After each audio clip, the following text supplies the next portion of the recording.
The ceremonial chamber reeked of incense and despair.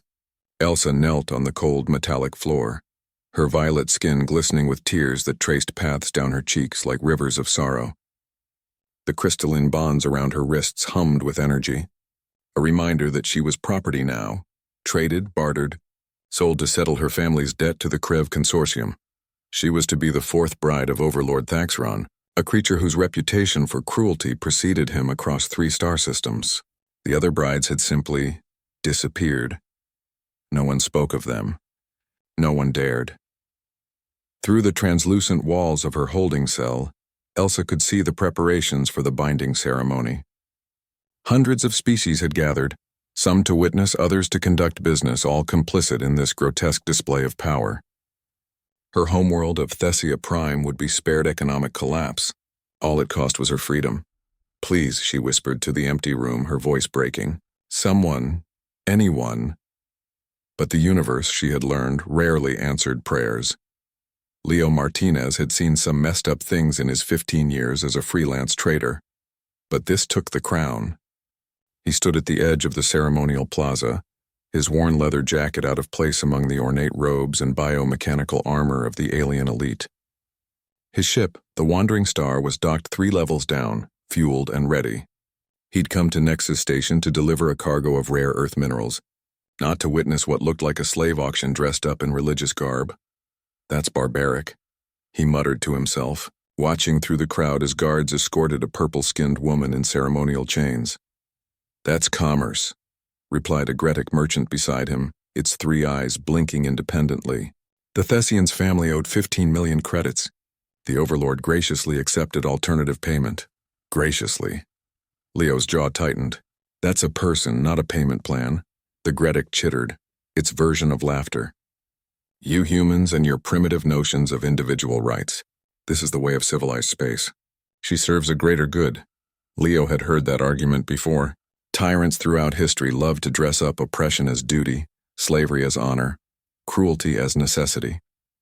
He'd grown up on stories of his great-grandmother, who'd escaped similar bonds back on Earth, before humanity had clawed its way to the stars through sheer stubborn refusal to accept that some beings were born to serve others. His hand instinctively moved to the plasma pistol hidden under his jacket. Terrible idea. There were at least 50 armed guards in the plaza, not to mention the Overlord's personal security. He'd be vaporized before he made it 3 steps. But then the woman, Elsa, according to the ceremonial announcer, looked up, and their eyes met across the crowd. In that moment, Leo saw something that made his decision for him. Not resignation, not acceptance, but a flicker of defiance buried deep but burning still. She hadn't given up. She was just waiting for an opening. Leo had always been good at creating openings. The ceremony began with a droning chant in the Krev language, words that bound and claimed and promised eternal servitude. Elsa felt the weight of them pressing down on her soul. Around her neck they placed the collar of binding. Once activated, it would sync to Thaxron's biorhythm, making it impossible for her to stray more than 50 meters from him without excruciating pain. Overlord Thaxron himself was a massive creature, his scaled hide the color of old blood, his forearms adorned with rings of conquest. He smiled at her with too many teeth. "Welcome, little Thessian," he rumbled, reaching one clawed hand toward her face. The explosion shook the entire plaza.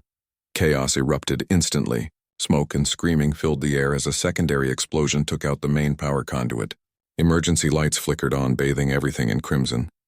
Guards rushed toward the source of the blast, shouting orders in a dozen languages. Through the smoke, a figure appeared, human, male, grinning like a maniac. "Sorry to crash the party," Leo said, his plasma pistol already firing at the guards nearest to Elsa. "But I've got a strict policy against letting slavers have nice things." He reached her in seconds, producing a small device from his pocket, a frequency disruptor, highly illegal, incredibly useful. The crystalline bond shattered with a sharp crack. "Can you run?" he asked. Elsa stared at him, disbelief warring with hope. "The collar, not activated yet. Lucky for us, your new husband likes ceremony more than security." Leo grabbed her hand. "Now can you run?" She could.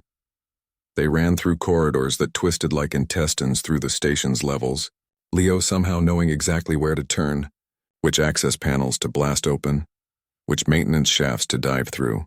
Behind them, alarms wailed and heavy footsteps thundered. Why? Elsa gasped as they slid down a service ladder. Why would you risk this? Leo glanced back at her, his brown eyes fierce. Because where I come from, we figured out a long time ago that slavery by any other name still stinks. Because someone once helped my family when we had nothing. Because it's the right thing to do, he kicked open a hatch. Pick your favorite reason.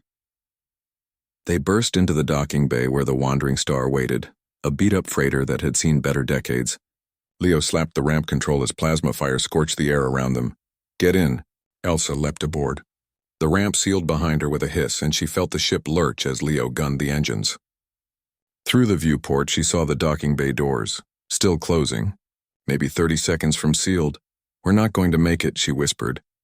Lady, Leo called from the cockpit, his hands dancing across controls as he pushed the ship's battered engines to their limit. Humans didn't claw their way out of Earth's gravity well by accepting what we can't do. Hold on.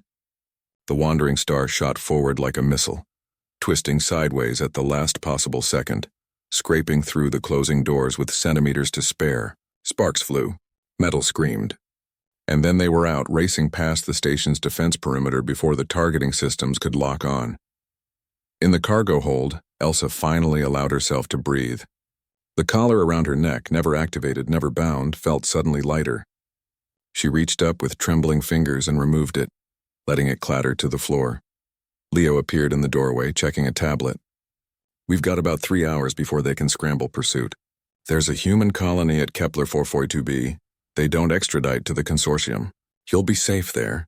You destroyed your reputation for someone you don't know, Elsa said quietly. The consortium will blacklist you from every port they control. Leo shrugged. Plenty of ports in human space. Besides, my reputation was built on being reliably unpredictable. This just adds to the legend. He met her eyes and smiled, not the manic grin of their escape, but something gentler. You okay? For the first time in months, Elsa smiled back. I will be. Thanks to you. Don't thank me yet. You're gonna help me with cargo runs to earn your passage. I've never worked on a freighter. Perfect. I've been needing an apprentice. Leo extended his hand. Welcome aboard the Wandering Star, Elsa. Your life's your own again. What you do with it is up to you. She took his hand, and in that grip felt something she'd thought lost forever. Freedom. And maybe, just maybe, the beginning of something more.